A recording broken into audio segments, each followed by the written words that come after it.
Bismillahirrahmanirrahim. Assalamualaikum warahmatullahi wabarakatuh. Perkenalkan, nama saya Muhammad Iqbal Hasan, mahasiswa dari STAI Manggala, jurusan Ekonomi Syariah semester 4. Di sini saya akan membahas secara singkat tentang ekonomi makro. Langsung saja ke pembahasan. Jadi ekonomi makro itu apa sih gitu ya? Singkatnya, ilmu ekonomi makro itu adalah ilmu yang mempelajari ekonomi secara skalanya besar gitu atau keseluruhan gitu. Jadi pembahasannya bukan lagi tentang pribadi yang mencakup keuntungan pribadi saja, tapi kesejahteraan masyarakat atau kesejahteraan masyarakat secara luas gitu. Nah, fokus utama dari ekonomi makro ini adalah hal-hal yang besar ya.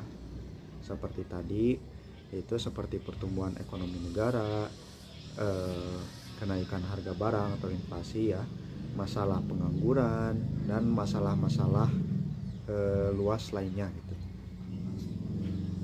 Adapun dasar-dasar hukumnya ya di Indonesia, jadi pemerintah di Indonesia sendiri memiliki aturan resmi untuk mengatur ekonomi. Di antaranya ada Undang-Undang Nomor 17 Tahun 2003 yang mengatur tentang uang negara dan anggaran negara.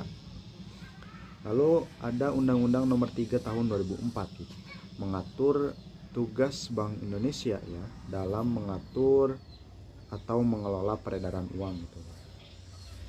Lalu selanjutnya ada Undang-Undang Nomor 21 Tahun 2011 mengatur tugas OJK dalam mengawasi sektor keuangan.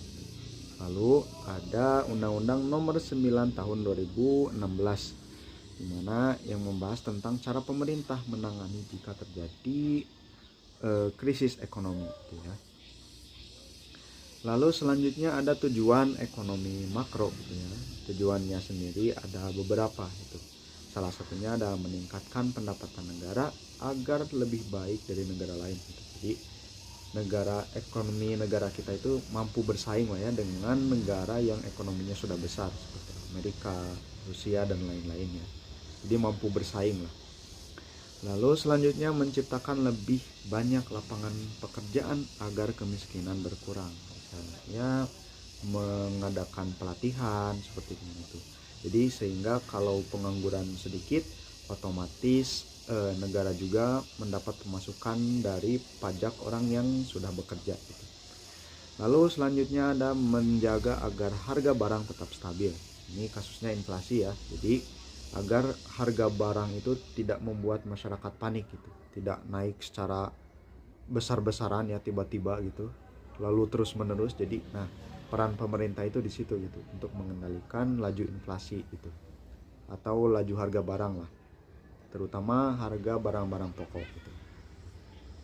Lalu selanjutnya ada membagi pendapatan secara adil agar tidak ada jarak yang terlalu jauh ya antara si kaya dan si miskin gitu. Jadi dengan orang kaya ya yang kekayaannya disalurkan dengan pajak gitu, otomatis pajak itu disalurkan kembali kepada orang-orang yang membutuhkan gitu. Lalu selanjutnya ada kebijakan ekonomi makro gitu ya. Jadi cara pemerintah mengelola ekonomi ya pasti dibahas ya dalam ekonomi makro itu.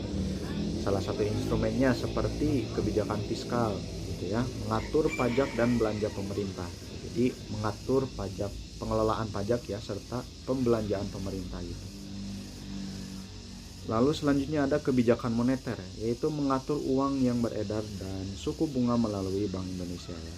Bank Indonesia sendiri itu adalah bank sentral ya di negara Indonesia. Mungkin di negara lain bank sentralnya punya nama lain gitu ya. Tergantung bank sentral negara itu sendiri sih yang mengaturnya itu, kebijakan moneter itu. Lalu selanjutnya ada kebijakan perdagangan, jadi mengatur aturan ekspor dan impor barang. Lalu selanjutnya ada kebijakan tenaga kerja gitu, mengatur upah minimum dan pelatihan kerja bagi untuk menambah skill lah ya, skill supaya orang-orang yang menganggur tersebut sudah siap bekerja gitu dengan adanya pelatihan yang disediakan oleh pemerintah. Lalu apa sih perbedaannya gitu ya, ekonomi mikro dan makro itu? Jadi Simpelnya ekonomi mikro dan makro itu perbedaannya itu terletak pada fokusnya gitu ya. Seperti yang tadi dibahas, fokus ekonomi makro itu luas gitu ya, bukan hanya individu saja. Sedangkan ekonomi mikro itu lebih ke individu gitu. Misalnya ekonomi mikro itu lebih mengutamakan keuntungan pribadi ya. Lalu sedangkan ekonomi makro itu ya untuk kesejahteraan seluruhnya gitu, masyarakat atau rakyat di suatu negara gitu. Adapun tujuannya sendiri gitu ya.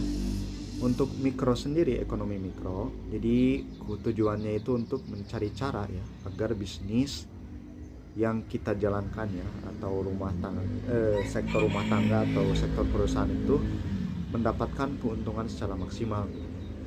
Lalu sedangkan ekonomi makro sendiri mencari cara agar ekonomi suatu negara itu stabil ya, dan ya hasil dari ekonomi stabil itu ya kesejahteraan masyarakat gitu. Singkatnya seperti itu. Mungkin sekian dari saya, mohon maaf apabila ada kekurangan atau salah tutur kata. Wabillahi taufiq wal hidayah. Wassalamualaikum warahmatullahi wabarakatuh.